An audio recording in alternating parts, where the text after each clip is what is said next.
Okay, so let's just do a quick overview on graphs of exponential functions. You guys have probably done this in other or previous math courses, but we can generalize the equation of an exponential function as f of x is equal to a b of x plus c. I'm just going to identify what these variables will mean, right? So this a value here, it could be a stretch or a shrink factor, right? So it's a vertical stretch, also known as expansion, and shrink factor. So it's basically important for vertical modifications, right?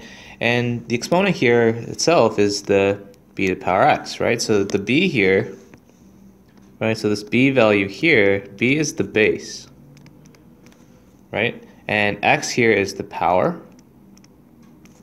okay? And the c value here, the c value is going to be your horizontal asymptote. Okay, so the c value will just tell you what value the function will approach but will not touch, right? So as x extends to positive or negative infinity, y will basically get closer and closer to this point. Now there's two types of exponential functions. There is a growth function and a decay function. This depends on the b value, which is the base, also known as the growth or decay factor. Okay, and I'll explain where it's either or, right? So in this case, if the base here is greater than 1, then this becomes a growth factor. Okay, and what exponential growth will look like, you can have two different scenarios, but one case, I'm just going to do one quadrant of the Cartesian plane, but one case of exponential growth is going to look kind of like this. Okay, so this is an example of exponential growth, and you can see that it's concave up, right? But you can also have exponential growth that kind of also looks like this, okay, where it's concave down. In both cases, it's an example of exponential growth. It's an example of growth itself. It's exponential because the finite differences are constant. It's an example of growth because of the fact that as x increases, y also increases, okay?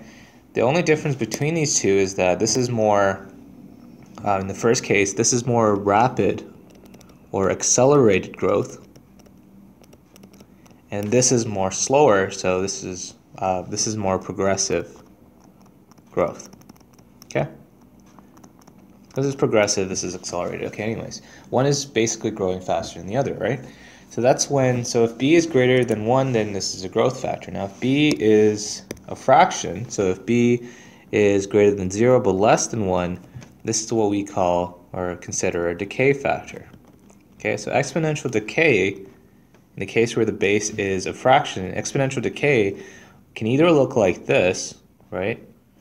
Or decay can look like this. So it can be concave up or concave down, right? And once again, decay just refers to the fact that as x increases, right, as we go to positive x here, and I'm just going to show you guys this using one portion of the Cartesian plane, but as we go to the x value here, unlike the first scenario, we can see that y is decreasing, okay? So basically as x increases,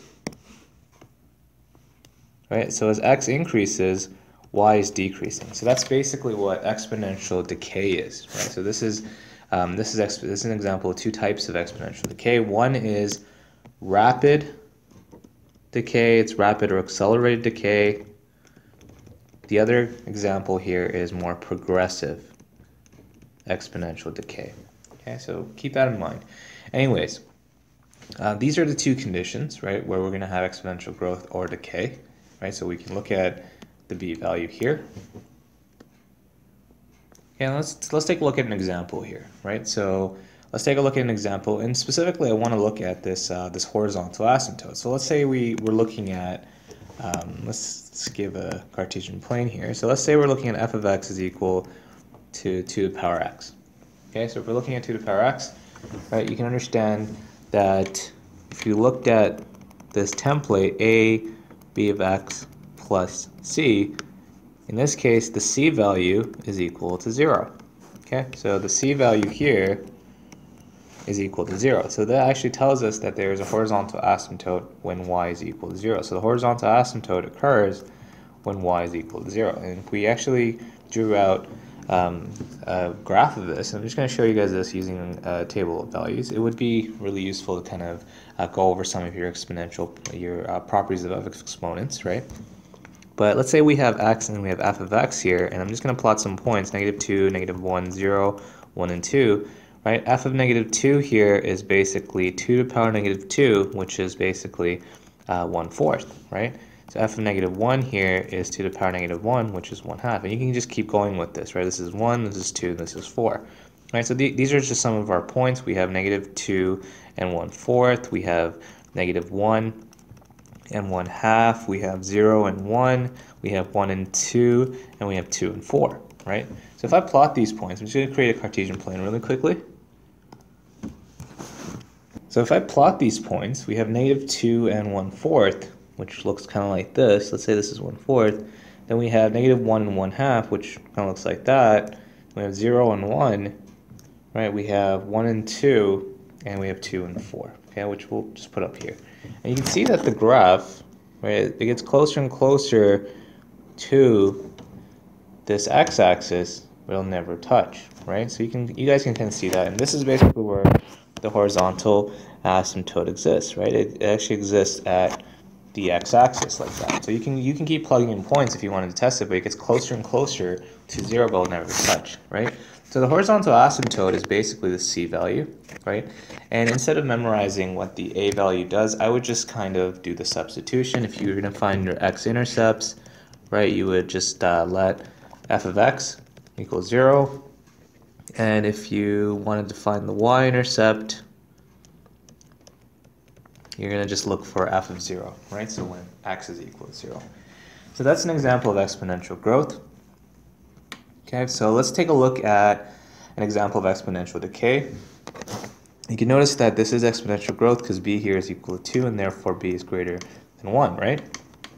You can also apply transformations to these functions. You can do horizontal, vertical stretches, etc., right? I would say to go back and review some of your previous function material from previous grades, but in that sense, you can just apply the transformations to the x and y values accordingly, right? Now let's take a look at the example of exponential decay here, right? And this time I'm just going to change it up a little bit. All right, so let's take a look at a function. Let's call it g of x is equal to 1/2 x. Let's do -1. Okay, and let's do a 2 here. Okay, so let's do a 3. Okay, so say we're looking at this equation, right? Actually, before we do modifications, let's just take a look at this. It'll be easier for us to kind of gauge it, but you guys can apply transformations afterwards. In this case, you can notice that the horizontal asymptote is -1, right? So this implies that y is equal to -1 is your horizontal asymptote, right? And in that case, if I construct this graph, okay, I'm just going to draw out my horizontal asymptote here, and you can notice that it basically covers all of this, right? So it should kind of go through -1, right? So I would use a ruler for this, guys. And then what you could do here is, so you have your horizontal asymptote, and what you can do here is you can create a table of values. I'm just going to do that. You can find your x and y intercepts algebraically, right? You know that there is going to be an x-intercept this time because of the fact that y has to be greater than -1, right? So in this case, if we have x and g of x, right, we have -2, -1, 0, 1, and 2, right? I could plug these points in. So g of -2 here is basically 1/2 to the power -2 minus 1, which looks like 4 minus 1, which is 3, right? So and you can just kind of go on from there, right? So g of -1 here, right, you're going to get 2 minus 1, which is 1, right? So then you're going to get 0. You're also going to get -1/2 and -3/4. Okay, so let's plot these points, right? So we have -2 and 3. So if we have -2 and 3, we should have a point that looks like this. Then we have -1 and 1, so it looks like that, right? Whoops, missed the grid there. Then we're going to have 0 and 0, so the origin, right? We're going to have 1 and -1, so 1 and -1/2, so it's going to be like somewhere in the halfway point. and then 2 and negative 3 over 4, right? And you can actually see that the curve, whoops, you can see that the curve gets closer and closer to this horizontal asymptote, but we'll never touch it, right? So that's why it's called an asymptote. So going back, we looked at exponential growth here. We looked at exponential decay, right? And this is decay because b here is equal to half, and b is therefore greater than 0 and less than 1, right? And what we can do also is to kind of gauge the domain and range, right? The domain for both of these functions, the domain for this function is x belongs to all real numbers. There is no restriction on the domain for exponential functions, right? And so you're going to see the same thing here. X belongs to all real numbers, right? But the range here, the range is based, the restriction is going to be the horizontal asymptote, right? So the range here, in the case of exponential growth, for f of x is equal to 2x, y belongs to all real numbers, but y has to be greater than 0. Okay, so y actually cannot equal 0. We know that a restriction on the range is the horizontal asymptote. Okay, so you can just technically write this. Okay, and for this guy, the range here, y belongs to all real numbers, and you can see that if you look at your graph, y has to be greater or equal to, y has to be greater than -1. Okay, so y has to be greater than -1. Okay, and you can notice that there, right? And you can see that this is decay because b here is a fraction, and we can see that this is growth because it's basically a value that's greater than 1. Okay, so this is a very quick overview of exponential functions. I would, if you're somewhat lost on this material, I think I would go back and review some of my previous videos on exponential functions from an introductory level. So we've considered exponential functions, and we can generally look at an exponential function in the form of y is equal to a base to power x, right? So the base to power x is the exponent. What a logarithmic function here will look like is log base of y is equal to x. So this is what it would normally look like. This is what a log would look like, right? Now a logarithmic function is going to be the inverse of this, right? So because it's the inverse, we're going to look at f inverse of x is equal to log base of x, right? If this is f of x, this is f inverse of x, right? So a logarithmic function is an inverse of an exponential function. Let's put this into perspective. Let's say that we have y is equal to 3 to the power 4, and we know that 3 to the power 4 is 81, right? So if we have the exponent, 3 to the power 4 is equal to 81, right?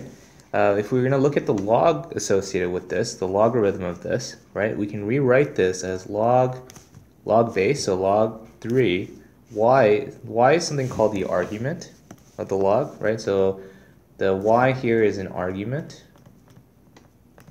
okay? The b here is the base, and the x here is the power. So guys, keep up with what each of these variables means. So this is your power, right? So we do log of the base 3 of the argument. So the argument here is 81 is equal to power of 4. So that's how you rewrite logs. Okay, so if we have, here's another example. If you have, let's do 5 to the power 3 is equal to 125. You can rewrite this as log of the base, which is 5, to an argument 125 is equal to the power of 3. Okay, so that's how logs will work out, right? So you just kind of have to memorize this template. We'll look at some properties of logs as we go on further through this material, through this unit. But for the time being, what you need to understand is that the log function is an inverse of the exponential function. Now let's sketch out the log function. We looked at exponential functions previously as f of x is equal to a b of x plus c, and we stated that the c here is the horizontal asymptote. And whenever a function has a horizontal asymptote, we can understand that there is a restriction on the range, right? Now in the case of a log function, if we're looking at y is equal to log base of x, right? If we're looking at a log function, the argument x has to always be greater than 0. So the argument has to always be greater than 0. Argument is always greater than 0, right? And if we don't write the base, then we always assume that the base is 0. So if we write y is equal to log x, then we're basically saying y is equal to log base 10 of x. So whenever the base is not written, you're just assuming that it's a base of 10, right? So that's the idea, and the argument has to be greater than 0. So if you had something like y is equal to log 2x minus 3, right? You can understand that 2x minus 3 has to always be greater than 0. So if I move the 3 to the other side, 2x has to be greater than 3, x has to be greater than 3 over 2. So the question here is, what happens at x is equal to 3 over 2? Okay, so what happens at x is equal to 3 over 2? And we actually have a restriction, right? X cannot equal 3 over 2. Because this is a restriction on the domain, right, we have a vertical asymptote that gets created. So there's a vertical asymptote at x is equal to 3 over 2 in this scenario, right? So vertical asymptotes exist for log functions. So let's take a look at sketching one of these log functions, right? So let's say we're sketching log y is equal to log 2 of x, right? And what we're going to do here is, actually, you know what, we'll do log 10 of x to just be easier. Okay, so log x. So let's say we're looking at y is equal to log x, right? So if we're looking at y is equal to log x, I'm just going to put some values here, and we can understand that x has to be greater than 0. So we could do x is 1/2. We could do, actually, you know what? Let's go up by 1. So this is 1, 2, 3, 4, and 5. Okay, and what we're going to see later on is that log 1 of any base is always 0. So this is actually a very important log property, which we'll take a look at. But in this case, you can understand that y is going to be 0 log 2, which you can plug into your calculator. So if you punch this in your calculator, and we'll show you guys how, I'll show you how to solve for these later on if the base isn't 10. Right, you can plug this into your calculator and you'll get 0.301, right? And then we can do log 3, which basically is 0.477, right? Log 4, and you can just keep going with this, right? So log 4 here is 0.602, and log 5, just punch this in your calculator because it's already standardized as a base of 10, right? So log 5 here is 0.699. Okay, so these are our points, and if we actually sketch this equation here, I'm just going to create my Cartesian plane really quickly. So looking at my Cartesian plane here, we can understand that the domain of this function, because the argument can't be 0, x belongs to all real numbers, but x cannot equal 0, because there is a vertical asymptote when x is equal to 0. So what that vertical asymptote will look like, and remember this is opposite of what you'd see in an exponential function, right? So there'd be a vertical asymptote when x is 0, so that basically implies that there's a vertical asymptote on the y-axis, right? So, and you can see if you plug in values like 1/2 and so forth, the numbers will get more and more negative, right? So for instance, if we plugged in x is equal to, let's do 1/4, right? Log of 0.25 is going to be equal to, and I'm just going to punch that in my calculator, 0.25 negative 0.602. Okay, so you can see that it'll get more and more negative, right? So the smaller we get to 0, right? So I'm just going to plot some of these points. We have 1 and 0, right? So that's your x-intercept, right? We can plot the 1/4 here if we want to. Well, let's say it's like somewhere there, right? We have 2 and 0.30, right? Let's say it's here, right? And then getting closer and closer. So you can see that it is progressively increasing. You can see that it basically, the sketch here, the sketch here will do something like that. Okay, so you can see this better if you graph the set. I would recommend using Desmos as your graphing tool, so you guys can Google Desmos. It's like an online graphing tool. It's like a graphing calculator almost, right? So you guys can sketch a few of these log functions. So anyways, this is the log function. You can see that there is a vertical asymptote. Now there is no restriction on the range because you can see that this goes to negative infinity. Eventually this will go to positive infinity, right? So if you're looking at the domain, x belongs to all real numbers, x is greater than 0. But the range here, y just belongs to all real numbers. Okay, so this is what a log function will look like, right? So you can look at some of the differences between a log function and an exponential function. In an exponential function, there is a horizontal asymptote, therefore a restriction on the range. In the log function, there is a vertical asymptote, therefore a restriction on the domain. Okay, so we're gonna use this basis to kind of study logs further and explore some of their. All right, let's write the equation of the inverse of the exponential function.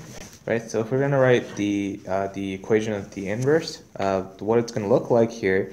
Let's write this in terms of logs, right? So the base here is 10, so we can write this as log 10. The argument becomes y, and we're going to get is equal to x, right? But the inverse function itself will look like y is equal to log 10x, okay? Because you have to, remember when you're doing the inverse functions, you have to change x into f inverse of x, which is y, and y into x. Okay, so that's basically what we have here. Right, you can call this y inverse if you want, right? So just to note that it is the inverse function, right? It's basically f inverse of x. It's the same thing, right? Let's take a look at the scenario here for part B. We do the same thing. So first I'm going to write it as a log. So a log of the base, 1/4, right? The argument is y is equal to the power of x, right? So I'm using this template where if you have y is equal to bx, the inverse of this guy is going to look like log base of y is equal to x, right? And x is the power, b is the base, y becomes the argument, right? So we have this, and then when you're doing the inverse here, you should get y inverse is going to be equal to log 1/4 x. Good? Doing the same thing here in part C. So in part C, what we're going to get here is log m y is equal to x, right? But the inverse, y inverse, is going to be equal to log m argument is going to be x. Good, so that is your inverse function, right? Write the equation of the following logarithmic functions in exponential form. We're going backwards this time. So if we're going to write this in exponential forms, we're going to take the inverse of this, right? So normally we do base to the power of y is equal to x, right? But because the exponential function is the inverse of this function, right, then basically we can understand that y inverse is going to be equal to 1/4 x, right? Because x becomes y inverse and y becomes x when you're finding the inverse function. If you guys don't know what I'm talking about here, I would suggest you guys to kind of go back and look at videos pertaining to determining the inverse, okay? And in part B here we have a base of 3, right? The argument is y, and in this case we basically will have, the argument is x, so y here is the power is equal to x, and then if you're doing the inverse, y inverse is basically 3 to the power x. So this is the idea. Okay, so it's not too difficult. Try to remember this template, guys, right? But when you're finding the function, right, when you're finding the inverse function, you need to change x into y inverse, and y you need to change to x in the inverse function. Okay, so if we were going to do that for this case, right, then we'd have y inverse is equal to log base of x. So this is really the idea behind that. All right, let's evaluate each of the following by converting it to exponential form. So when we're converting logs into exponential form, if we consider an exponential form of b to the power x, right, we have y is equal to b to the power x. That's what we looked at our exponential functions as. The log form of this is going to be look like log base of y is equal to x. So y is the argument. So in this case, the 64 here is the argument. Okay, so that's your argument, and we have our base of 4. Right, and the value of this is actually the power x, right? So if we change this to an exponential function, we have a base of 4 to power x is equal to argument of 64. And then you can actually solve for x, which is the value of this this logarithmic expression, right? So x here is going to be equal to 3, because we know that 4 to the power 3 is 64, right? So this is equal to 3. So that's basically how they want you to do it. So try to memorize this template, guys. Same idea here, so you can write 1/2, however, as 2 to the power negative 1, because of the fact that x to the power negative a is equal to 1 over x to the power a. So this is an exponential property you guys should know. I'm going to rewrite the equation here. Let's rewrite it, let's use a different color here, but I'm going to rewrite the equation here as log 2 of 2 to the power negative 1, and you can write the exponent as 2 to the power x is equal to 2 to the power negative 1. You can actually see that it's very easy to solve for x. It's equal to negative 1. So the solution here is negative 1. Okay? And do that for part C, right? So if I'm writing this as an exponent, I have a base of 5, right?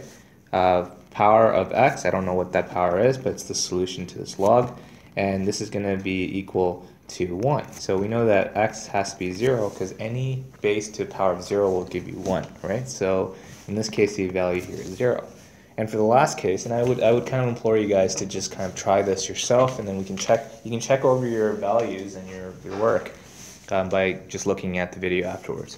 So in this case here, we have log 3 square root 3, which you can write as 3 to the power 1/2, right? And we're using this property for exponents where x to the power a over b is equal to the base becomes the radicand, which is inside the radical function, to the power of a to an index of b, right? So in this case, x to the power 1/2 is equal to an index of 2, which implies this is a square root, x to the power 1. So that's why it's a square root, right? So recall that radicals have a radicand on the inside and an index on the outside. And the index will tell you if it's a square root, right? If I is equal to 2, it's a square root. Most commonly, we don't write it when it's a 2. It's just left by itself. I is equal to 3, it's a cube root, and so forth, right? So it just kind of keeps going from there on out. So in this case, we have log 3 of 3 to the power 1/2. And you want to write this as this is the base 3 to the power x is equal to 3 to the power 1/2. And you can notice that x is equal to 1/2. So this value here is 1/2. Right? And later on, as we kind of go and explore some of these log properties, I'll show you other ways to basically solve for or evaluate for these expressions. Okay, so now I'm going to go over some properties of logs. So these are just some laws that we can use when simplifying or even just evaluating certain logarithmic equations. Let's start with probably the most important one, called the power rule. And basically how the power rule works, if you have log base b x to the power a, you can rewrite this. And if you have a log of some base to some exponent, you can write this as a times log base of x. Okay, so an example of this, I'm just going to do that out here, but if an example of rule number 1 here, if you have 3 to the power 5, right? Well, why this is really useful, like let's say we have 3 to the power x is equal to 81, right?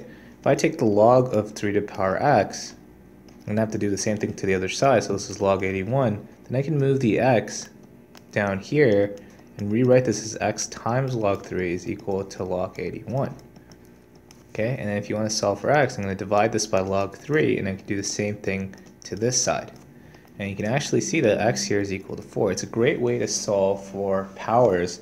If you wanted to figure out the power that you have to put a base to get to a specific value, right? So it's a great way to do that. So this is one of the applications of power rule. But another subset of power rule also occurs when you have a power to the base, x, right? So if you have q, which is a power to the base of x, you're going to get 1 over q times log base of x. Okay, so an example of this, say you have log 4 of x, you can rewrite this as log 2 squared of x, and as a result, it's basically the same as 1/2 log 2 of x. Okay, so just try to keep this in mind. I'm just going to go over some of the properties, but we will do questions as we go on. So this is a really important overview video. Excuse me. And then the last, the third case of the power rule, which is a combination of these two first rules, log base to power q, x to power a. If you combine the two, you can get a times 1 over q log base of x. In this case, you get a over q times log base of x. Okay, so that is basically the combination. Combination of the two. So this is x to the power a, right? And an example of this, if you had log 9 of 5 squared, right? You can basically write this as log 3 squared 5 squared, and you can move this square, the 2 to the other side. 2 times this power to the base is 1/2 times log 3 of 5. And you can see this cancels out, and you get log 3 of 5, right? Log base 3, argument 5, okay? So try to know these 3 rules, guys. It's pretty useful, right? So try to know these 3 variations, so they're going to help you. The more rules you know, the better you can tackle equations or simplifying expressions, right? So know these 3. Okay, so that's the power rule. Then what we're going to do is we're going to be looking at another rule. It's called the substitution rule, the base substitution rule.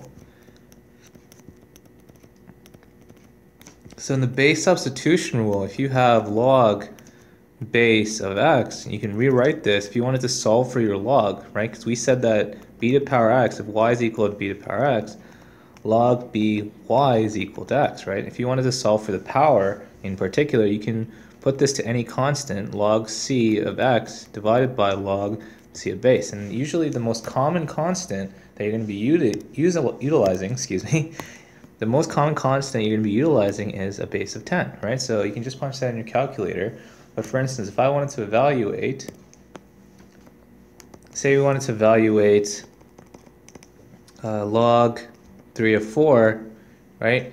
Basically, you're asking yourself, what power do I have to put the base of 3 to get to 4? Well, you're gonna imagine that there's gonna be a decimal here. But what you could do here is if you do log of 10 of 4 divided by log of 10 of 5. Remember that 10 is the general, sorry, not 5, 3. 10 is the general base, guys, right? So this is 3. Then you can punch that in your calculator, and when you punch in your calculator, you should get it. And try to put like brackets around it, so you get log 3, and that's going to give you 1.262. Okay, so I'll tell you, like, this is the power you have to put 3 to get close as possible to 4, right? That's the base substitution rule. It's a great way to solve for logs.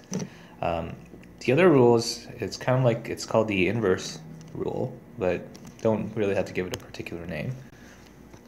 Okay, so the other sets of rules here, if you have log base of base to power x, or base to power log base of x, right? Both log base of base will cancel out, right? It becomes 1, and base of log base will cancel out. These are both inverses. Okay, so in this case, this is going to give you x, and this is going to give you x. Okay, so try to remember this, guys. This is like it's an inverse rule, if anything. Okay, so this is going to be really useful as we move forward. Okay. Excuse me. Then for rule number 4, right? Actually, before we do that, let's do an example of this so we can kind of understand what that looks like. So let's say we had log 4 of 4x, right? Well, log 4 of base 4 is an inverse, so you just get x, right? Or if we have 3 of log 3 x squared, well, 3 base log 3 cancels out, and you get x squared. Okay, so that's pretty straightforward. Now for rule 4, these are what we call identity rules. Well, there's really one identity that you have to know. And if you have log base of 1, for any scenario, it's 0, because any base to the power 0 is 1, right? So this is another rule that you kind of have to know throughout. Okay? And you guys can kind of just work through that one.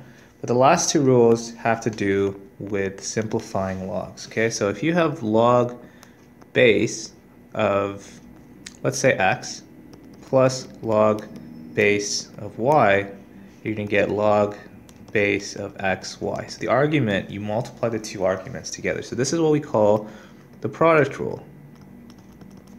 Okay, so the product rule is where you multiply the 2 arguments as long as when you're adding the same base logs, right, then you just multiply the arguments, right? So an example of this,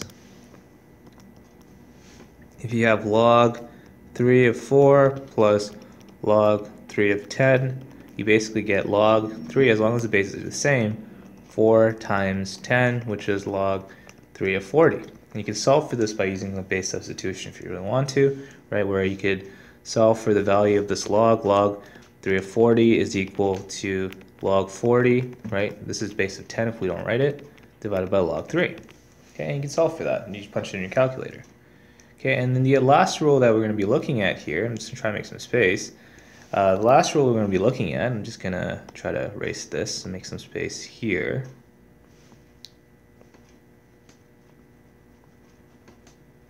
Okay, so this last rule that we're looking at, let's use blue. Okay, is similar to the previous rule, except this time it's called the Quotient Rule. And the Quotient Rule looks like if you're subtracting logs with the same base, you divide the arguments, x over y. Okay, so here's an example. If you have log 6 of 100 minus log 6 of 5, you'll basically get log 6 of 100 minus divided by 5, which is basically log 6 of 20. Okay, so that's the idea, right? That this is basically this is the quotient rule, right? And you can solve for this if you wanted to punch this in your calculator using the base substitution rule. But that's the idea. So we're going to use these 6 properties, and make sure you guys write this down, right? So I'm just going to highlight all the equations in red here. Okay, so these are important, right? So really know the power rule, the product rule, the quotient rule, right? But also know all of these, the other ones, the inverse rule, right? So try to, guys, go over this, like copy this down, understand the equations, but I'm going to show you guys afterwards how to utilize this to simplify and also solve or evaluate log equations and expressions, right? So stay tuned for that.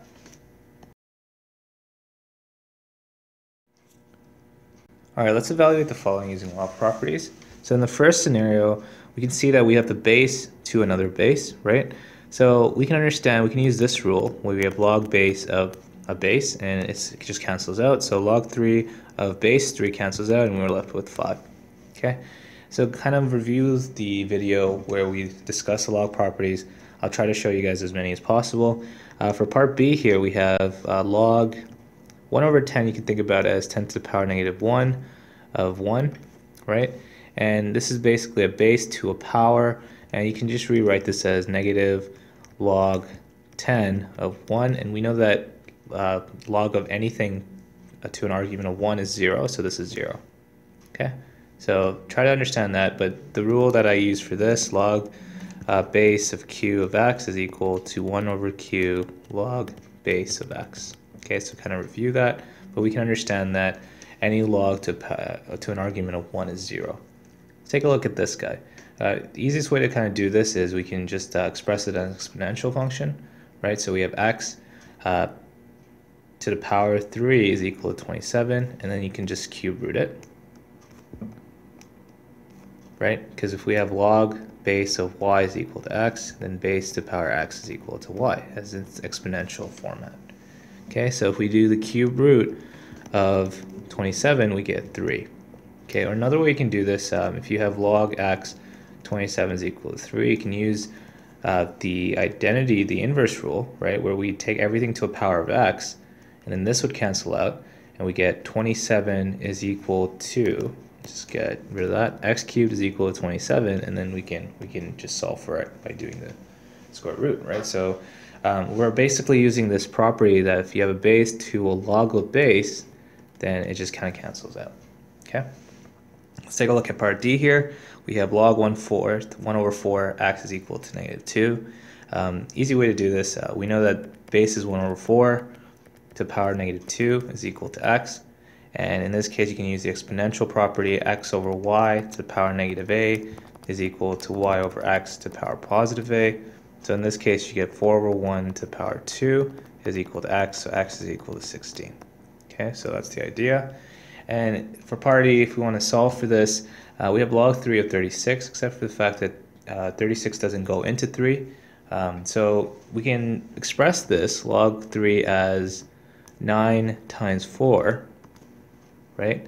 So collectively what you could do here is you can use the addition property, the product rule. So you can write this as log 3 plus log base 3 of 4, right?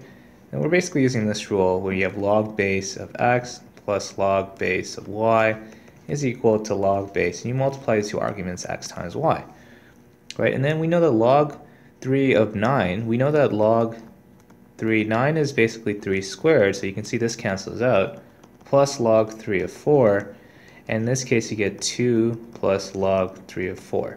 Now you could simplify this by breaking it down like this, log 4 divided by log 3. But once again, this is going to be an irrational number, so we can just leave our answer like this. This would be the best form of the answer. Okay, so this is just us basically evaluating the following log expressions by using some of these properties that we've discussed. Okay, let's explore a few more log properties. So express each of the following as a logarithm of a product or quotient. So in scenario A, we're going to be using the product rule where we basically have log of a base of x plus log of a base y. When the bases are the same and the arguments are different, you basically can multiply the arguments. So when you're adding two logs with the same base, you multiply the arguments and you get log base x, y. Okay, so that's the rule I'm going to use for the first scenario. So you can notice that all of these guys have the same base, so it's a base of 6. So we basically get log 6, 7 plus 8, so 7 times 8, plus log 6 of 9, so log 6 of 56 plus log 6 of 9, and then you can just once again use the same rule, the product rule, which is this, right? And then you basically will get log 6 of 56 times 9, which in this case we punch that out, log 6 of 504. Okay, and think about what this really means. 6 to the power, the base is 6 to the power x is going to be equal to 504, right? The log is written out so that log of a base of the argument y is equal to x. So we can actually solve for the power, right? So if you did want to solve for the power, you could do the base substitution rule, log 504 divided by log 6, and if you punch that in your calculator,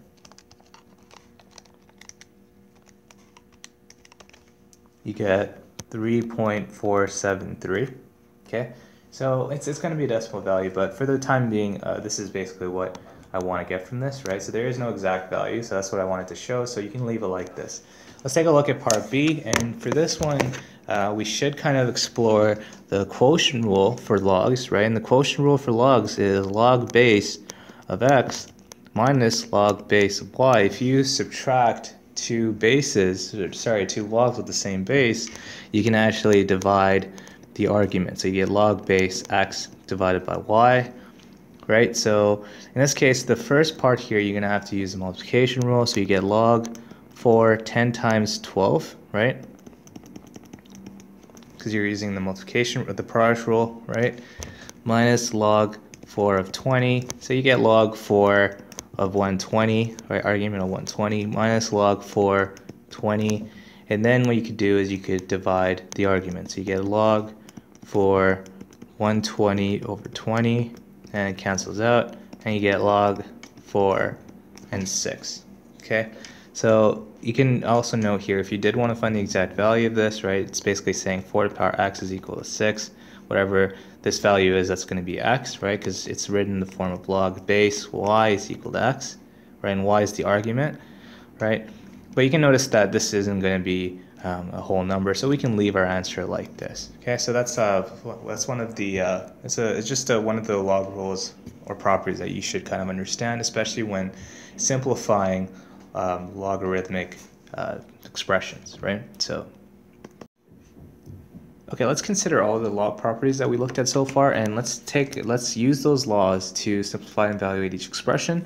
So let's look at part A. So we have log base 6, argument 6 times square root 6. Okay, so I can rewrite this as log base 6 times the square root of 6. Right, this is 6 to the power 1/2. Okay, and because these two arguments are multiplying each other, you can write this using an addition statement, right? Recall that right? If the base is the same, I'll just use a different color so we don't put that in with our solution. But if the base is the same, if you have log base of x plus log base of y, you can multiply the arguments together, log base of x, y, okay? And in this case, if we look at that, right, log base of 6 cancels out, this is 1. Log base of 6 cancels out, this is 1/2. So you get 1 plus 1/2, which is basically 3/2, right? Because 1 you can write as 2/2. Okay, so the answer here is 3/2. Okay, let's take a look at part B. I'm just going to create a division here so we don't confuse the work here. Okay, so we have log 3 argument 54 plus log 3 argument 3/2. Because we're adding the two logs, we can still use the product rule, as I wrote in blue here. If we use the product rule, we get log 3 54 times 3/2, which is log 3. 54 times 3 looks like 162/2, and that is going to be log 3 of 81, right? And you can actually note that 3 to the power x is equal to 81. X can be equal to 4. If you don't see that immediately, what you could do is you could use the base substitution rule and do log 81 divided by log 3 in your calculator, right? And this is basically equal to 4. So the answer here is 4. Okay. Now let's take a look at the last question. We have log 8, 2 plus 3 times log 8 of 2 plus 1/2, 8 of log 16. Okay, so what you could do here is you could do this one of two ways. So I'm going to just look at 8 here, because we can notice that everything has a base of 8. I'm going to rewrite this log 8 2 plus, I'm going to write this as log 8 2 to the power 3, because I'm using power rule, right? Plus log 8 16 to the power 1/2. Okay, I'm using power rule for logs. And in this case, you can see that you get log 8 2 plus log 8 2 to the power 3 is 8 plus log 8 16 to the power of 1/2, right? This is a half, sorry guys. 16 to the power 1/2 is 4. And what you could do here is you could just kind of multiply all the logs. So you get log 8, 2 times 8, which is 16, times 4, which is log 8 of 64. And you can also, if you write this as an exponential equation, you can write this as 8 to the power x is equal to 64. But you can automatically see that x is equal to 2, right? Or what you could do is you could use the base substitution rule. And you could do log 64 divided by log 8, and then you can also get 2 that way. So that's just one way of doing it, right? Another way, I think the more complex way is if you change the base to a base of 2, but I think this would probably be a lot easier to work with, right? So you want to look at the most efficient way possible. So in this case, the answer could be 2. Okay, so that's just some of the applications of the log properties we discussed. So if you guys are still having some issues with this, I would go back and watch the video where I overview the log properties and then try these questions again. Alright, let's express each of the following in the form of r times log a of x, right? So let's take a look at part A.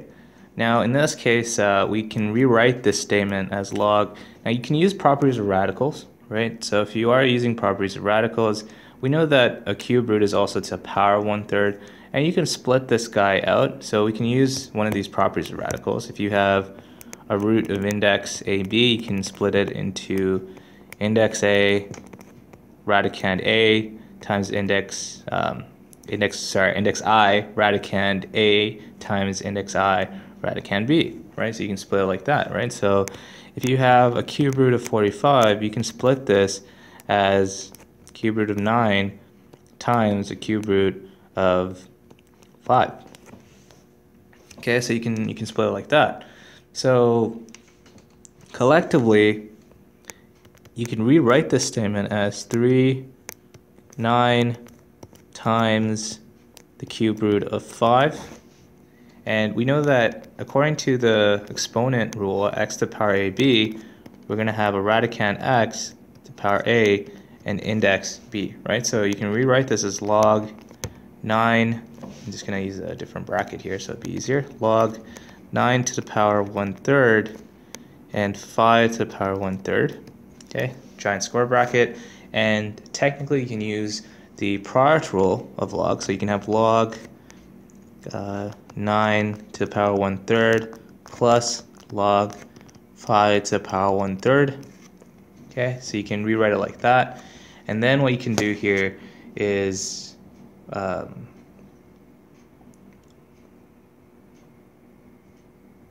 use the log property where we can use power rule. So you can get 1/3 log 9 plus 1/3 log 5, right? Because you can actually move the power and create a coefficient, right? So you can do the same thing here. So the power rule basically looks like log x to the power a gives you a times log x, right? So go over the log properties, guys, so you can kind of stay along with this. And you can notice that there's a 1/3 as a common factor. So the last step I'm going to do here is I'm going to factor out the 1/3, and you get log 9 plus log 5, okay? Which basically you can see that it's 1/3 log 45, right? An easier way to do this question, I know I kind of rambled on about this one, but an easier way to do this question, you can actually know here that log cube root of 45 is log 45 to the power 1/3, and we can just use power rule.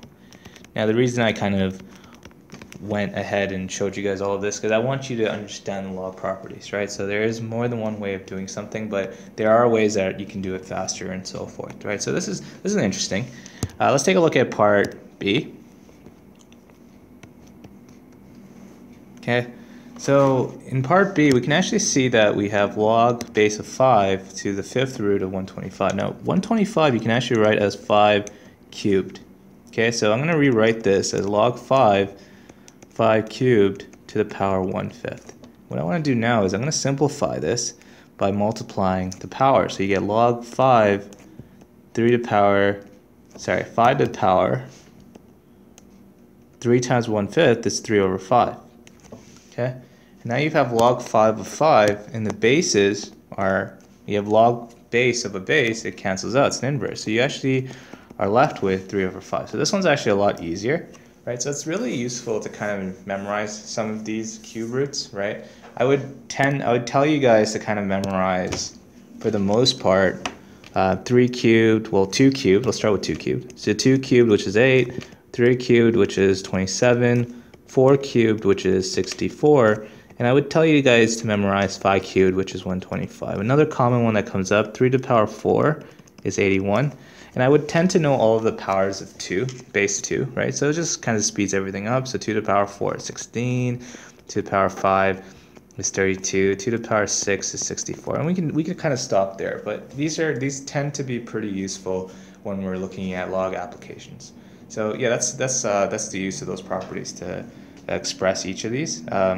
Now we wanted to express it as r log a of x. So I think I'd kind of jump the gun a little bit here because I think you would want to just write this as 3 log 5 of 5, but I think for the time being we could simplify this, right? Because this is a log property. So that's the idea. Okay, let's use laws of logarithms to simplify and evaluate each expression as a single logarithm.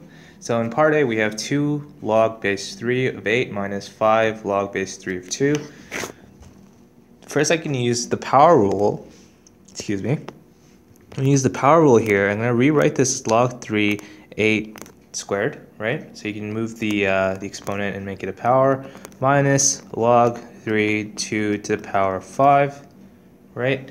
And then what you could do here is I'm going to simplify it. So this becomes log 3 64 minus log 3 2 to the power 5 is 32.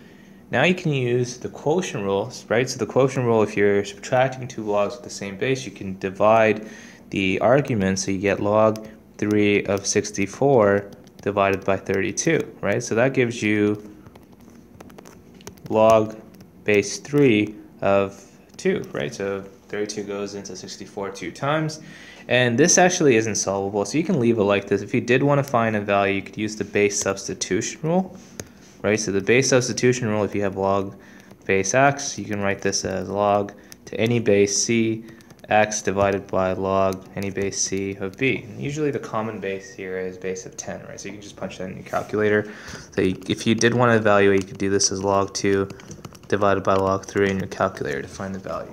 Okay, so that's part A. Let's take a look at part B here. We have log 4 base 4 3 plus 1/2 log 4 base 4 8 minus log base 4 2, right? So what I'm going to do first is I'm going to simplify this guy. I'm going to put this as a power for the 8. So plus log 4 8 to the power 1/2 minus log 4 and 2.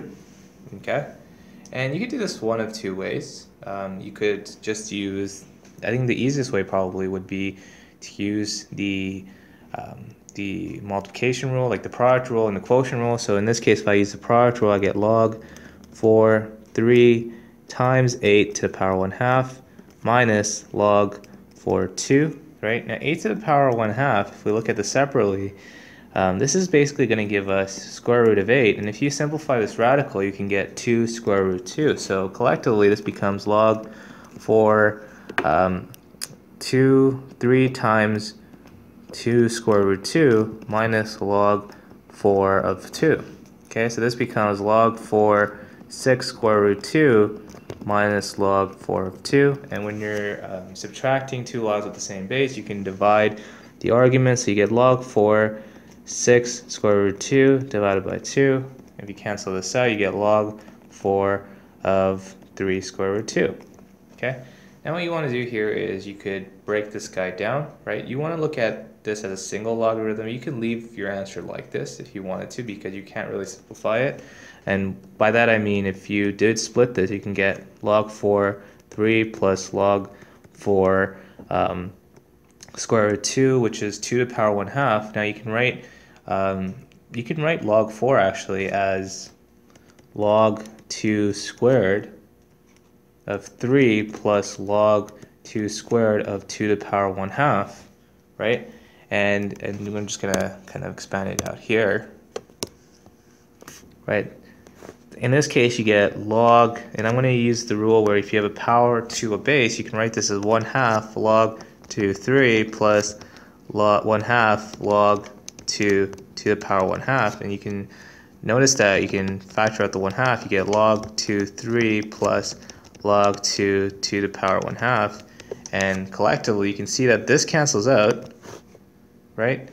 And as far as you can work with this is basically 1/2 times log 2 3 plus 1/2. So it doesn't give us too much to work with, right? You could expand this guy out, but for the time being, this is fine. You can leave your answer like this. I'm just going to continue by expanding it. So if you did want to expand this guy out, you can get 1/2 log 2 3, and if you expand this out here, plus 1/4, right? And this is basically, you can rewrite this as log 2 3 to the power 1/2 plus 1/4. So you can also simplify it and rewrite it like this, right? But for the most part, you can see how to kind of work with this. Depends on if your teacher wants you guys to simplify this further. I think ideally this would be the more preferred form, but for the time being, this is fine too, right? So you can't really find the magnitude of this, right? But so you just leave it like that because it is irrational, right? So that's the idea really. So these log properties are pretty useful when it comes down to simplifying expressions. Okay, let's take a look at some log properties. I want to simplify the following expression. So let's start with part A. 3 log 3 27 plus 10 log 10 of 1,000. For the most part, we can utilize this idea of log base of the base is going to cancel out, right? And also base of log base will cancel out, right? These are like the inverse properties. Now, what you could do here is you can apply that rule for the first case, the first term, and 3 log 3 is going to cancel out, and you get 27, plus 10 log 10 cancels out, and you get 1,000. So this one's pretty straightforward. It's 1,027. Okay. So that's pretty straightforward. Excuse me, sorry about that. Let's take a look at part B. So here we have 5 to power log 5 8 minus 3 to the power log 3, 5, and plus log 3, 7. Now, in this case, we have slight variation. I'm going to use one of the exponential rules here, and I'm going to rewrite the negative 3 log 3 argument 5 times 3 log 3, 7. Because we understand that when you're multiplying two bases together, we add the powers, right? So we can add the powers here. You can also utilize some of the log properties, right?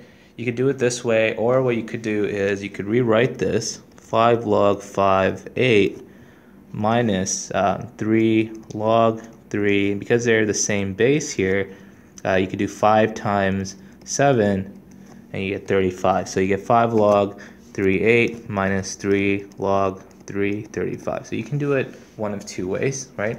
I think ideally this method would probably be easier, but we can approach it both ways, right? So let's take a look at the first way that I looked at it. Okay, so in the first way, we can utilize this rule, right? Log base of a base cancels out, the inverse. So 5 log 5 cancels out, right? So you get 8 minus, well, technically we're using this base to a log base, right? So it cancels out. And then we get minus 3 log 3, 5, so it cancels out. So you get 5, 3 log 3, 7, cancels out, you get 7. And you basically get 8 minus 35, right? Which is basically negative 27, right? So that's one way of doing it. Let's take a look at the second method. Let's do that here when we use the log properties. If you look at the second method, you get the same case, right? Except for the fact that this is log 3 of 8 and this is log 3, 35. So this one's going to be a bit more complicated, right? Because we have different bases. So ideally we would want to kind of just use the first method. It'll just be easier that way, right? But in this case, this should be, sorry, this is not a 3, this is a 5. I think my penmanship is a little off. This is a 5. So now it's really up to you guys, but it's the same, it'll get the same answer, right? So you can see that the 5 and the log 5 cancel out. You're left with 8 minus 3 log 3, 35, and you get negative 27. So you can approach this one of two ways. It doesn't really matter because it'll give you the same answer, okay? And that's the idea. That's some basic log properties. Okay, let's examine some more properties of logs. So let's use laws of logarithms to simplify and evaluate each expression. So in part A, you have log 25, base 25, argument 5 cubed. Now 25 you can actually write as 5 squared, right? So you can rewrite this as log 5 squared 5 cubed. Now you can notice here that you have a power to the base. So you can actually utilize this format, right? Like if you have x base to the power q, x to the power a, you can use the power rule for both cases where you have a times, whenever you have a power on the base, it's the reciprocal, so times 1 over q times log base of x. So this is the template that I'm going to be using. So you should get something like a over q log base of x. So I'm going to use the same thing for this case. First I'm going to look at the power on the base. So we have this 2 here. So q here is 2, so you're going to have to multiply by 1 over 2 times log 5 cubed. And you can notice that this is also this also kind of uses the inverse property. If you have a log base of a base, it cancels out, right? So log 5 of 5 cancels out, right? And you're left with 3. So you can multiply 1/2 times 3, which is 3 over 2. So that's your solution for the first case, right? So it's not too bad. Let's take a look at part B here. Okay, so we have log 2 square root 36 minus log 2 square root 72. What you could do here is, first of all, we can write 36.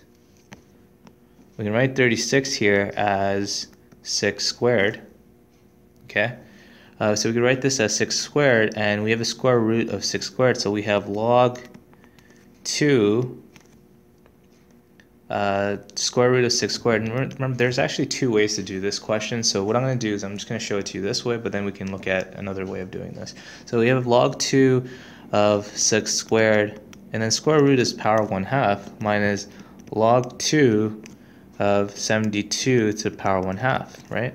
And then the 2 and the 1/2 cancel out because we can multiply them, and then we get log 2 of 6 minus log 2 of square root 72, right?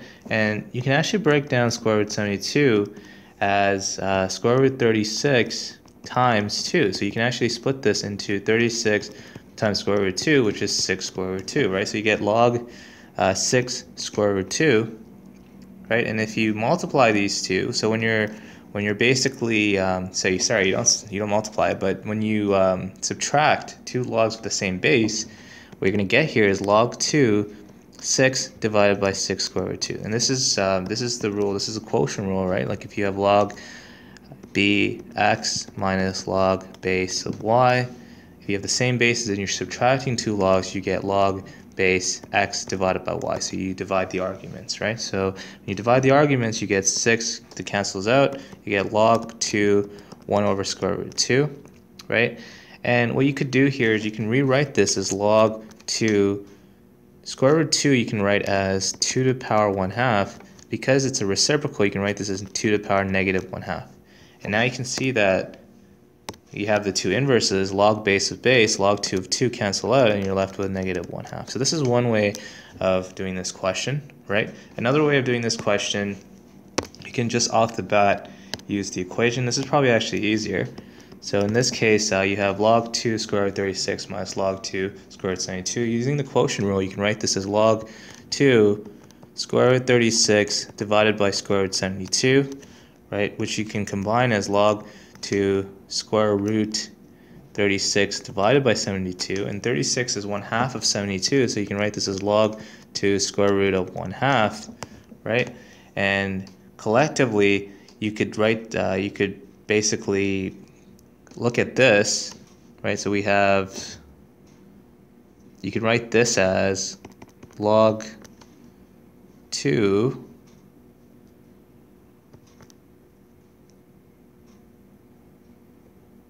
square root 1 over square root 2, which is log 1 over square root 2, which is basically log 2, we get the same idea because we got the same value, 2 to the power negative 1/2, right? And then you can just cancel that and get negative 1/2. So you get the same scenario. So it really depends on what you guys want to look at, right? And based on that, you can just kind of find the value, right? At this step, you can also write this as 1/2 to the power 1/2, right? And 1/2 is 2 to the power negative 1 to the power 1/2. So this becomes log 2 to the power negative 1/2, cancels out, you get negative 1/2. So there's multiple ways of doing this question, right?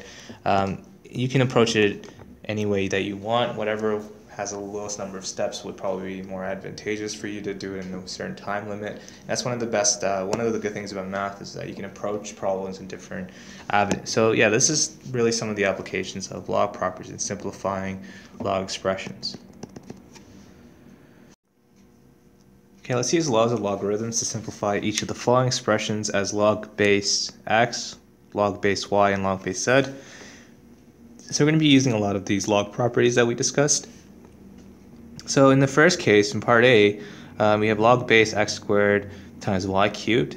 In this case, because you're multiplying the arguments, you can use the product rule, so log base x squared plus log base y cubed, and then we can utilize the power rule because we want to write them just as log base x, log base y, and log base z, right? So if you use the power rule, we can move the powers here as a coefficient, right? So we basically will get 2 log base x plus 3 log base y. Okay, so that's the idea.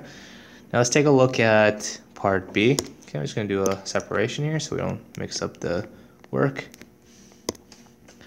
Okay, so for part B, we have log base z divided by x over y. Well, if you have a division statement, you can write this as log base z. Because you're dividing it, you could subtract, right? Subtracted by log base of x plus log base of y. So you can write it like this, right? And what you could do here is you could apply the negative to both, right? So you could write this as log base z minus log base x minus log base y. right? And it should pan out that, you know, you're dividing these two by that, right? So you'll get the same answer, right? So this is the answer behind it, right? So we're using the quotient rule here, right? So if you guys are unfamiliar with the logarithmic properties, I would say go over the video where I did discuss the laws. But really the two laws that we've used so far, log base of x plus log base of y is equal to log base of xy. This is the product rule, and you just basically multiply the arguments if the base is the same and you're adding two log expressions, right? And we also use log base of x minus log base of y. Bases are the same, you get log base, and you divide the arguments, you have x over y, right? Now let's take a look at part C here. And in part C, you can rewrite this as log base of the square root x to the power 5 y z cubed to the power 1/2, right? And then what you can do here is, let's apply the 1/2 to all of the terms. So we get log base x to the power 5 over 2, y to the power 1/2, and z to the power 3 over 2. Okay? And what you could do now is you could just rewrite everything using the product rule. So log base x to the power 5 over 2 plus log base y to the power 1/2 plus log base z 3 to the power 2. Okay, so power 3 over 2, sorry. And in this case, you want to make sure that it's just written as log base x, log base y, log base z.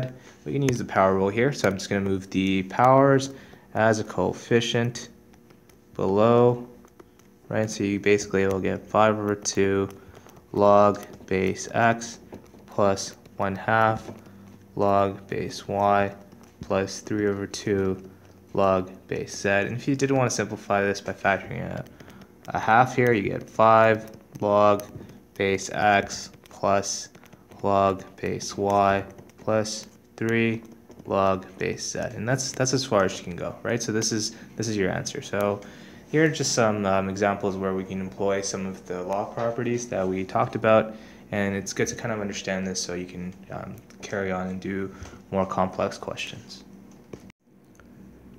Okay, let's solve the following exponential equations. So this time we're looking at exponential, solving for exponential equations, and the trick to solving exponential equations is to make sure that we have a common base, right? So if we take a look at these two bases, we have 9 to the power x plus 1 is equal to 27 to the power 2x minus 3. A common base that both of these would share is 3, right? So we can write 9 as 3 squared, and we can write 27 as 3 to the power 3, which is 27, right? And if we apply that, we can rewrite this as 3 squared x plus 1 is equal to 3 cubed 2x minus 3, okay? So these are just some of the exponential rules that you should kind of already know, right? If not, just go back and go over the prerequisite material. And if you have an exponent to another power, you can multiply the powers. So you have 2 times x plus 1 is equal to 3 times 2x minus 3. And then I'm going to simplify this. Because the bases are the same, I'm just going to equate the two powers. So you have 2x plus 2 is equal to 6x minus 9. I want to solve for x. So what I'm going to do here is I'm going to move the 2x to the right side. I'm going to move the 9 to the left side.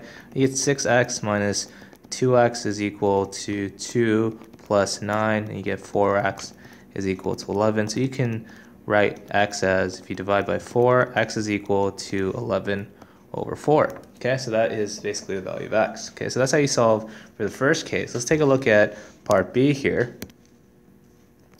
Okay, we have 4 to the power 2x is equal to 1 over 16. Well, what I can write 1 over 16 as is basically 1 over 4 to the power 2, which you can further write as 4 to the power negative 2, right? Because we have x to the power negative a is 1 over x to the power a, right? So now what we could do is we can equate, because the bases are the same, we can equate the 2x with the negative 2. So 2x is equal to negative 2. And if we want to solve for x, I'm going to divide by 2. X is equal to negative 1. Okay, so that is your answer. Now let's take a look at part C here, right? And what I could do here is 16 and 8 has a common base of 2. So I'm going to write 8 as 2 to the power 3, and I can write 16 as 2 to the power 4. But because this has a cube root, right, you can rewrite this as 2 to the power 4 to the power 1/3, okay, which is 2 to the power 4 over 3. So if I rewrite this, 2 to the power 3, x minus 1 is equal to 2 to the power 4 over 3. And then if I wanted to solve for this, I'm going to equate the powers to equal each other. 3 times x minus 1 is equal to 4 over 3. And what I could do here is I could multiply, if I divide by 3 actually, okay, forget multiplying. If I divide by 3, you see that this cancels out. You get x minus 1 is equal to 4 over 3. If you divide by 3, you're multiplying by 1/3.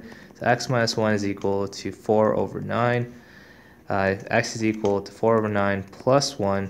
And 1 is basically 9 over 9, right? So you can think of it as 9 over 9, so it's 13 over 9. So that's your answer.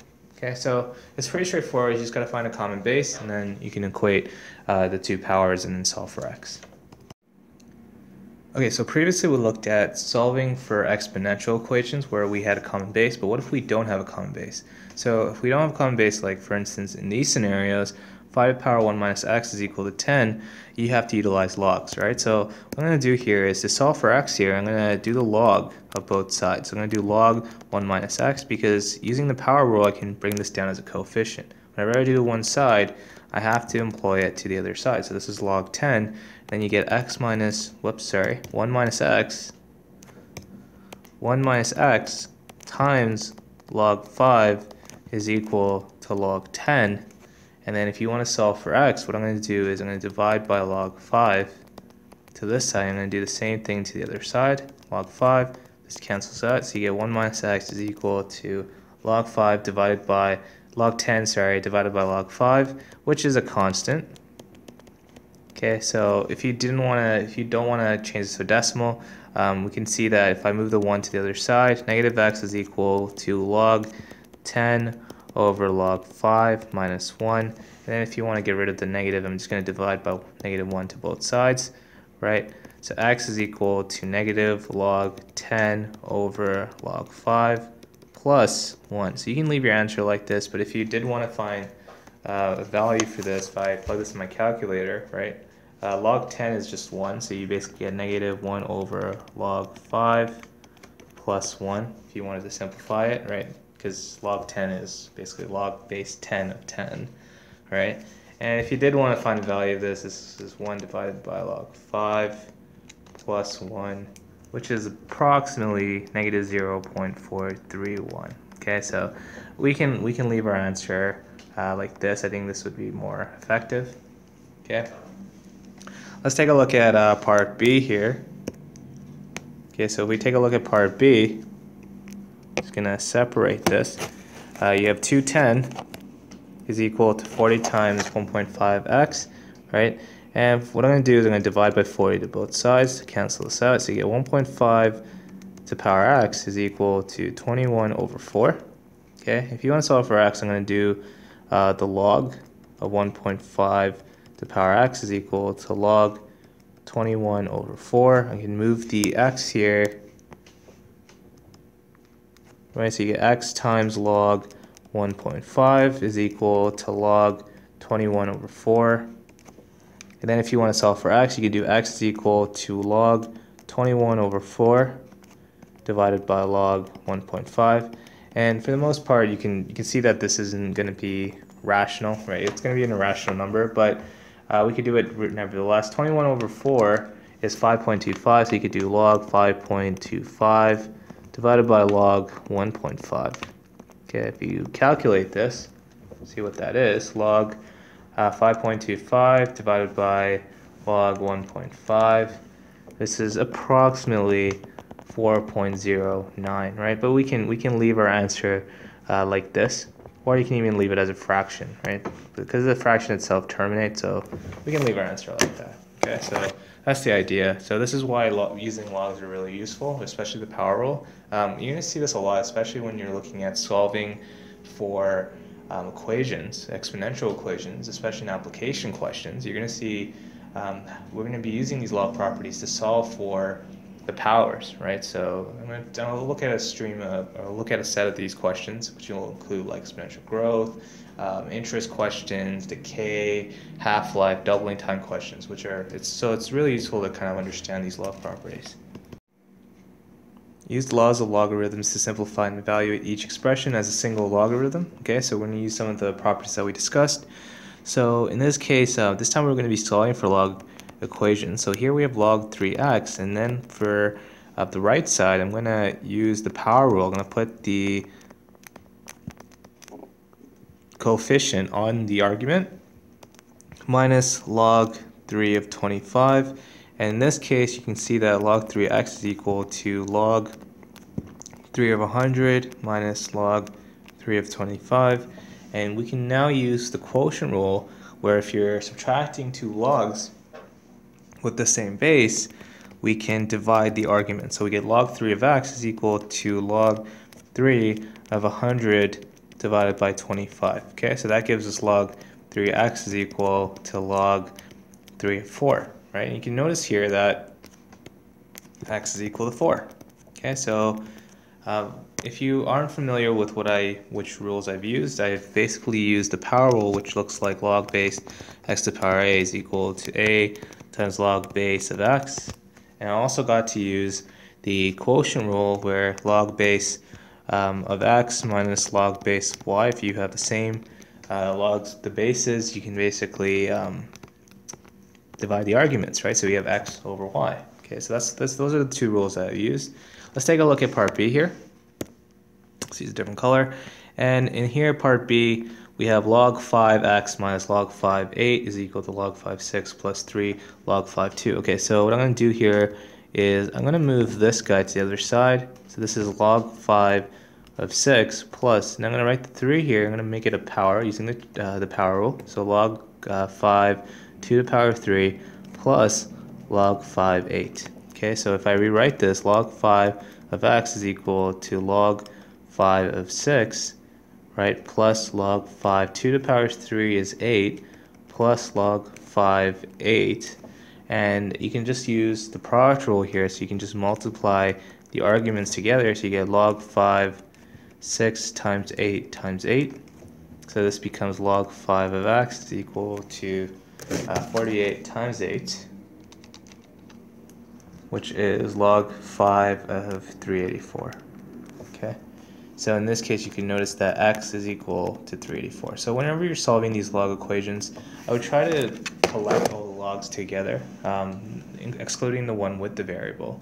I'd collect them together and form one log, and then from there I can kind of go on to solving this. Okay, so we'll take a look at some more equations down the line, right? So just so you guys can get an idea of this. In this case, I just used the product rule, which looks like log base of x plus log base of y is equal to, you multiply the arguments when you basically add logs with the same base. Okay, so try to remember this one and try to remember these three rules. If you're still having trouble with this, kind of go over the videos where I basically outline the log properties, right? So that's the idea.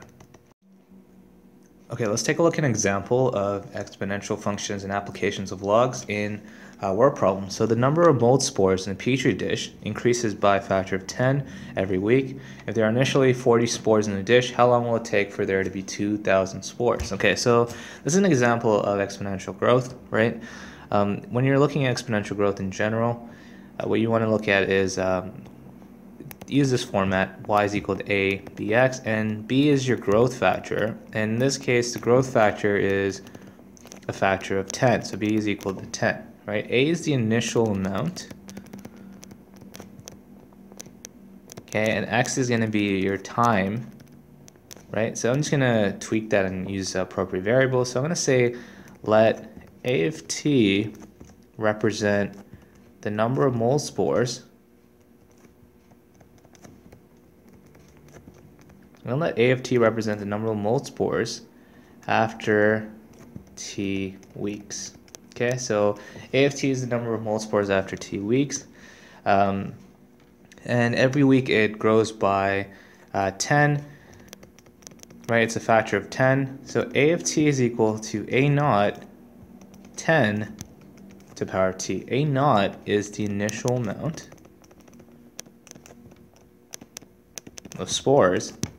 In this case, the initial amount of spores here is 40 spores. So A of t here is equal to 40 times 10 to the power of t. Now you want to figure out how long it's going to take for there to be 2,000 spores. Remember that t is in weeks, right?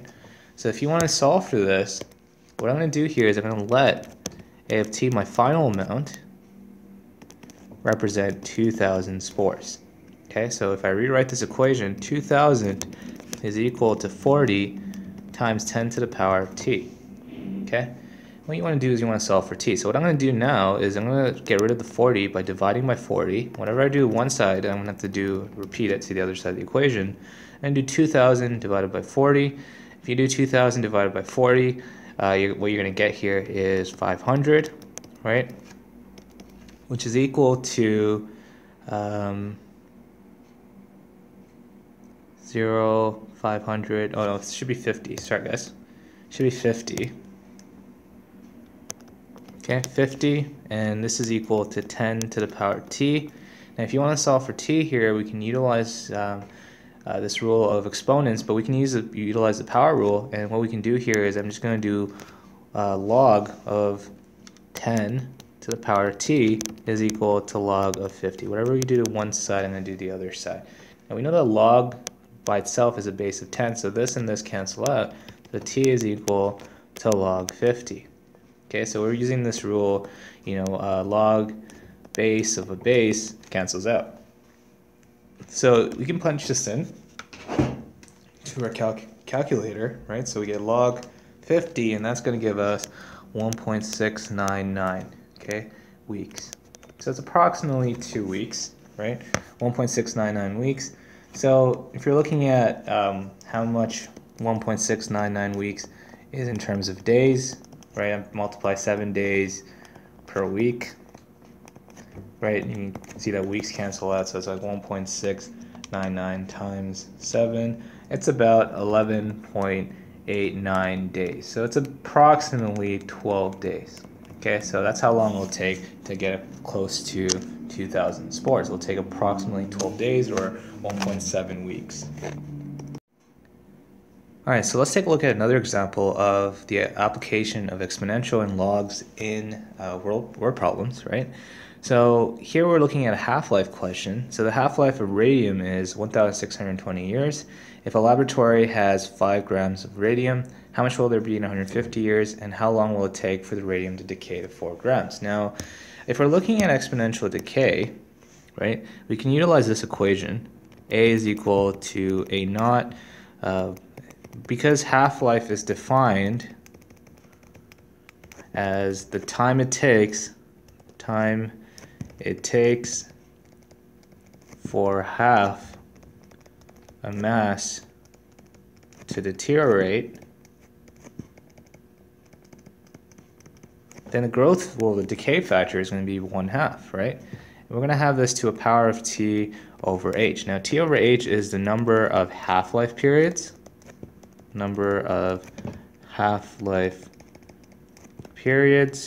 Okay, A naught is the initial amount. And A here is going to be the final amount. And because I'm going to make this a function of time, I'm going to call this A of t, right? Final amount in grams after t years. Okay, so let's tweak this a little bit. So this is A of t, and just to put this in perspective, guys, if you have 5 grams and the half-life is 1,620 years, if it deteriorates, remember it's decaying, to 2.5 grams, which is relatively half of 5 grams, this is going to take a time of 1,620 years. Okay, and if it deteriorates again even smaller to 1.25 grams, that's half of 2.5, then it's going to take another 1,620 years. Collectively, this is 2 half-life periods, or 2 half-lives. So it's the number of half-lives, right? So you can look at n as the number of half-life periods, or the number of half-lives. And that's really the idea. So how much will there be in 150 years? So I'm going to just utilize this equation. I'm going to show you guys how to fill in all the parameters. So A of t here is equal to A naught. In this case, A naught is, we're starting with 5 grams of radium, and the half-life is given as 1,620. So H is the half-life, right? So make sure you denote that H is the half-life, right? Which is the time it takes for half a mass to deteriorate. A of t is equal to A naught, which is 5 grams, times 1/2 t over 1620. Okay, so 1/2 here you can write as 0.5. And in this case, in the first scenario, we want to figure out how much will there be in 150 years, right? So we can just kind of tweak this fact. Final amount remaining, right? So remaining final amount, if you want to be more specific, A of 150 is equal to 5 times 0.5, 150 over 1,620. Okay, so A of 150, if you punch this in your calculator, guys, right? If you punch this in your calculator, it's good to kind of do this using brackets. 0.5 to the power of 150 divided by 1620, and that's going to give us about 4.6892 grams. So not a lot of it's deteriorated. If you want to figure out how much actually deteriorated, you subtract it from the initial amount of A of 150, and you get 5 grams minus 4.6892 grams, and this is how much actually deteriorated in that time span. So it's about 0.3108 grams. Okay, so that's how much is deteriorated in that time span.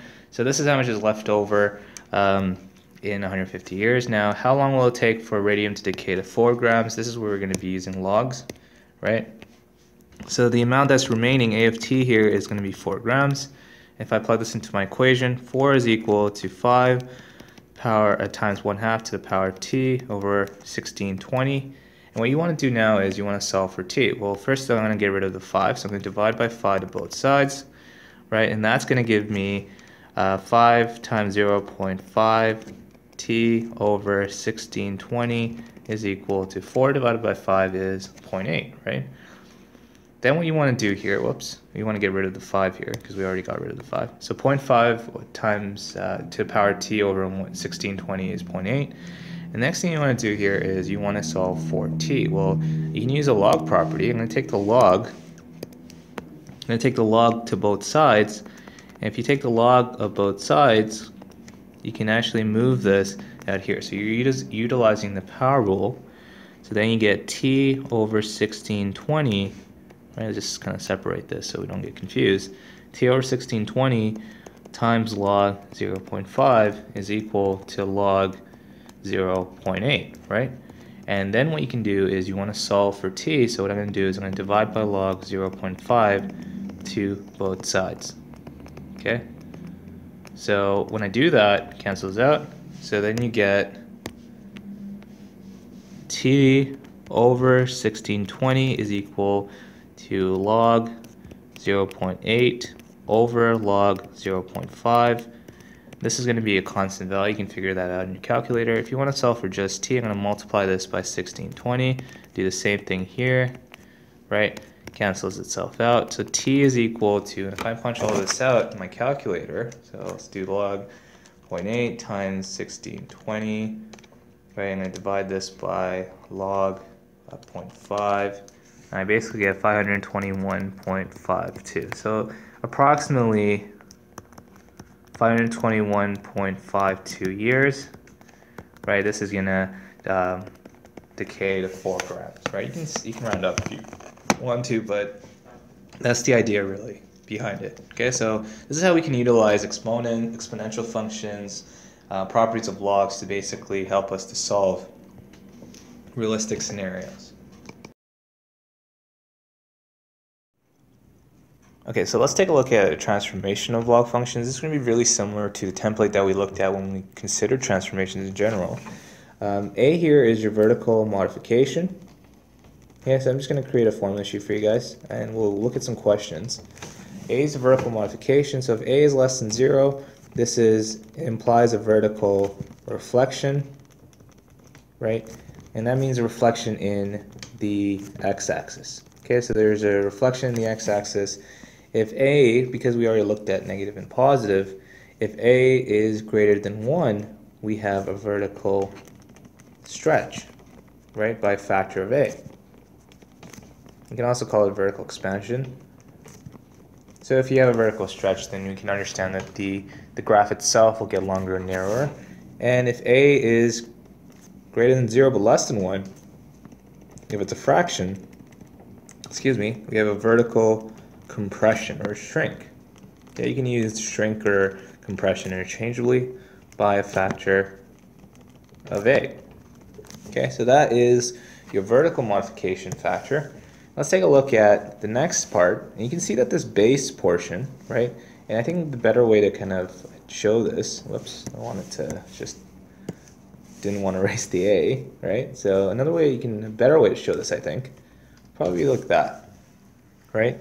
And you can notice that the base can change, right? So your base, in this case, the parent function is y is equal to log 10x, right? But if the base changes, then your parent function, like say the base changes to log 2x, then this is your parent function, but you still use the transformations accordingly, right? It's just your parent function will have different points, right?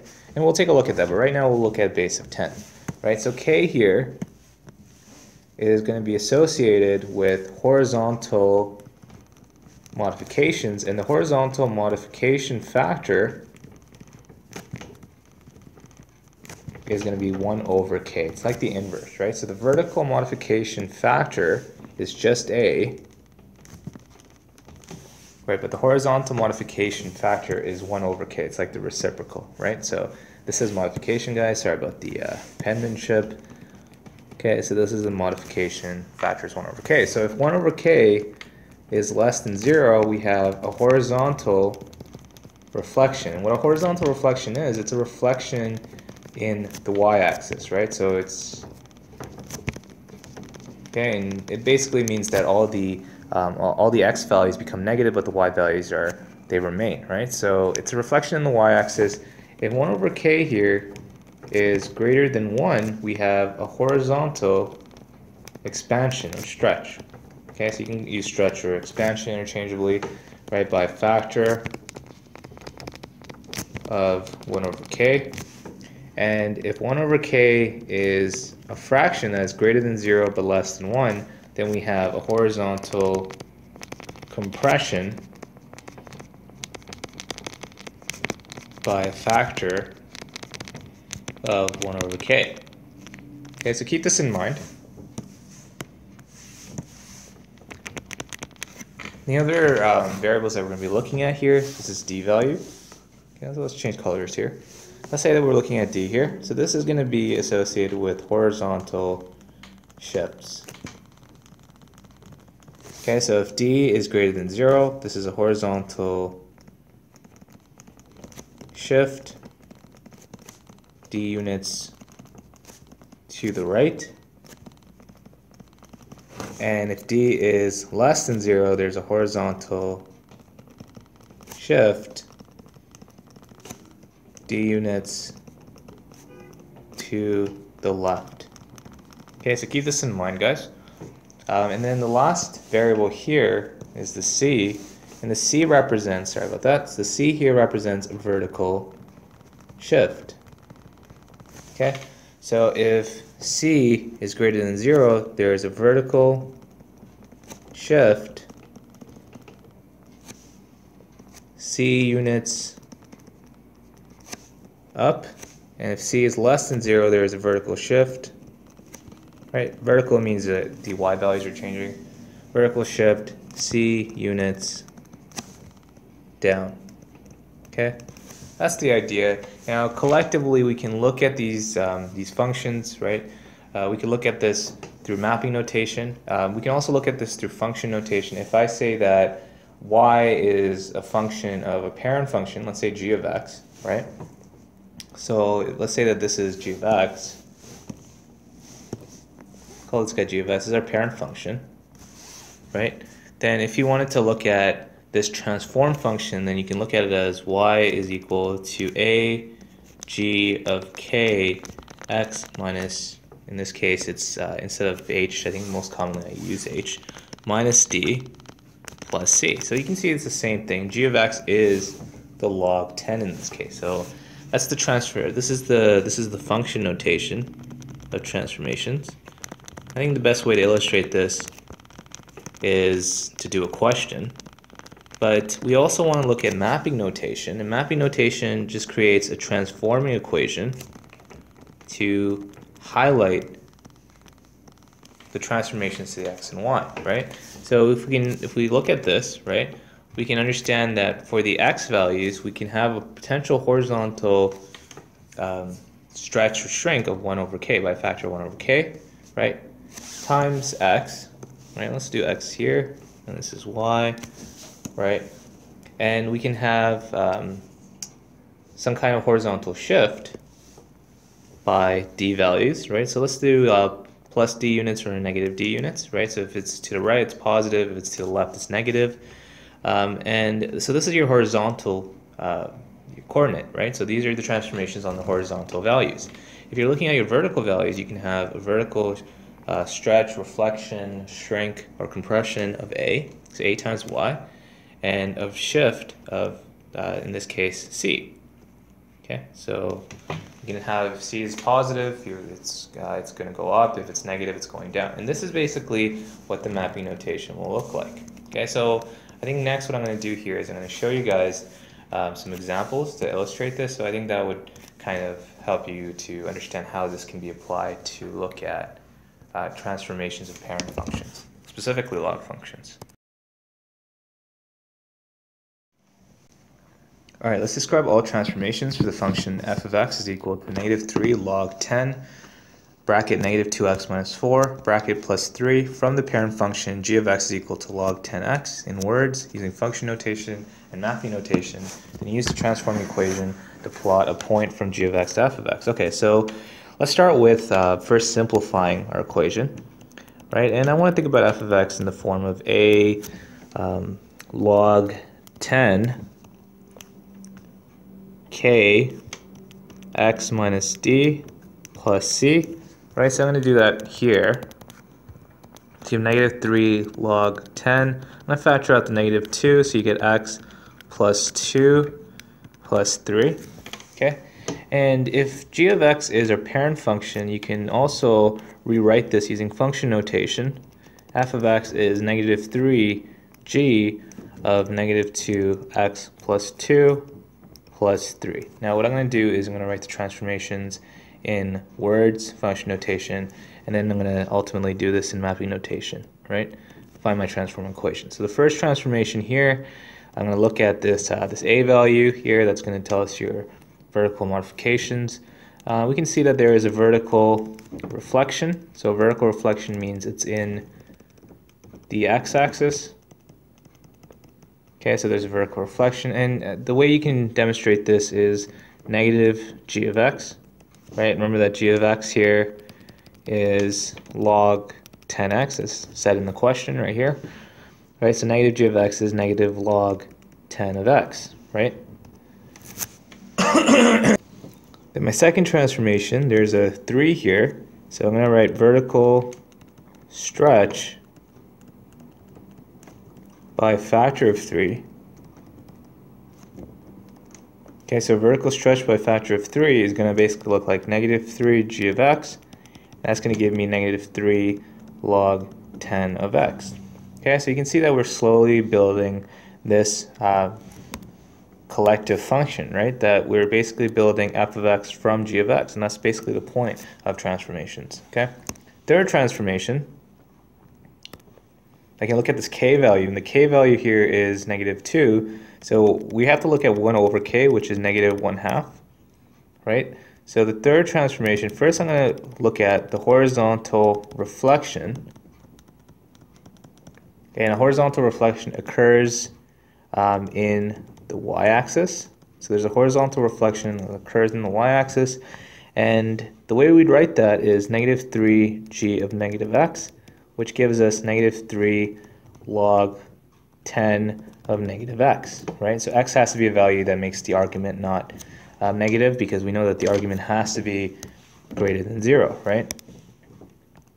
So we basically have that. We can also notice that the k value here, the 1 over k, is 1/2, so we have a horizontal compression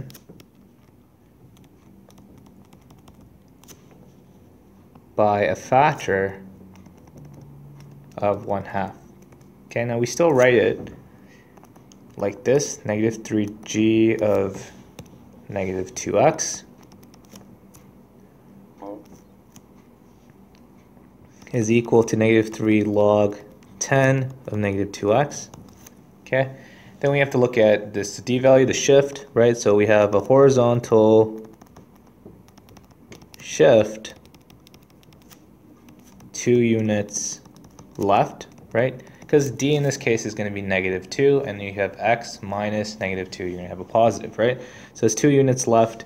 The way we write this is negative 3g, and I'm just going to write the initial case, negative 2x minus 4, or you can write the factored form case, right? Which is basically negative 3 log 10, and if you wanted to factor this, you could. You get negative 2x minus 4 plus 3, right? So that's basically what we had here initially.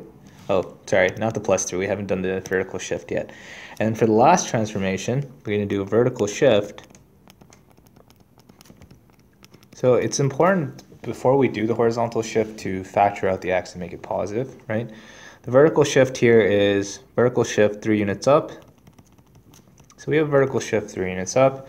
And the way we demonstrate this, negative 3g, negative 2x minus 4 plus 3 is equal to negative 3 log 10, negative 2x minus 4 plus 3. Good. So that is case number 6. And this basically summarizes the transformations to g of x to get to f of x. So you can see that we actually recreated our function f of x. And what you want to do next is you want to create mapping notation. All right, so let's look at all the transformations we did to x and y. Okay, so if we take a look at the transformations here, so here's x, here's y. I'm going to start with my my x values. My x values, I had a horizontal reflection, so negative x, horizontal compression by a factor of 1/2. So I'm going to do 1/2 times x, and there's a horizontal shift 2 units left, so minus 2. For my y values, I'm going to have a vertical reflection. That was our first transformation, so negative y, excuse me, vertical stretch by a factor of 3, minus 3y, and a vertical shift 3 units up, so plus 3. Okay, and this is basically our mapping notation. It creates our transforming equation.